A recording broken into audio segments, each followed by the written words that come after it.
Greg Beecham paints animals.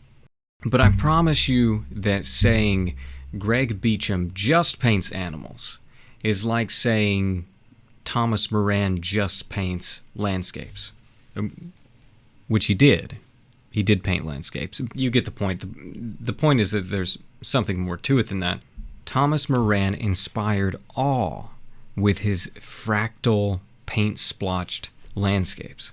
You could visually pull the image together, but his brushwork always made it seem as though what you were seeing was so grandiose and so beautiful that it resisted being forced onto the confines of the canvas. It was bursting at the seams with life and with energy, and that is how Greg Beecham paints animals. Beecham's management of the paint and the brushwork makes it seem as though every molecule of the animal is alive. It looks like every muscle fiber is tensed with untapped strength and raw potentiality. The bodies of these animals feel structurally perfect. Being quite familiar with how a lot of these animals look in person, except a bison, which I did not see despite driving all over Yellowstone and Grand Teton with my wife and children. I can say with confidence that Beecham is pulling forth the anatomy in a way that is supernatural, something just beyond the realm of the natural.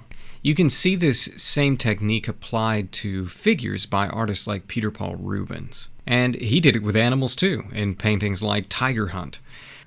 Beecham also paints his animals not as isolated figures over natural backgrounds, but frequently the animals are in interaction with their habitat, because animals don't exist in a vacuum, and the habitat and the creature are codependent, and there's an honesty to a depiction that insinuates the inseparability. Such a relationship is made all the more intense by the previously mentioned brushwork, where the broken edges make it difficult to see where the animal ends and the habitat begins.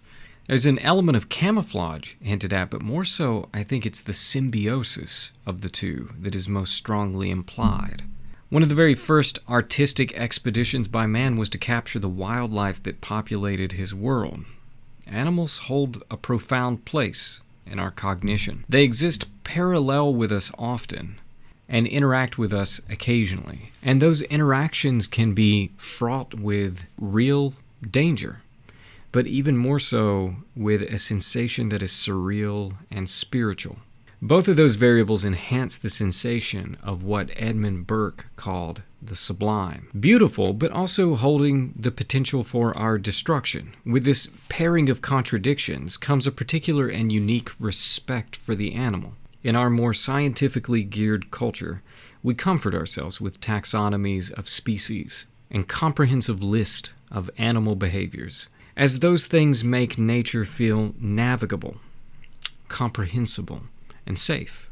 But as anybody knows who comes face to face with an animal far away from the comfort of civilization, we're usually treated a little more than a glimpse, and the encounter feels anything but tame. What Greg Beecham is giving me is a taste and a reminder of the true presence of wild animals in our world. A sudden emergence from invisibility, a moment of inscrutable behavior, and a lifelong image imprinted in our memories.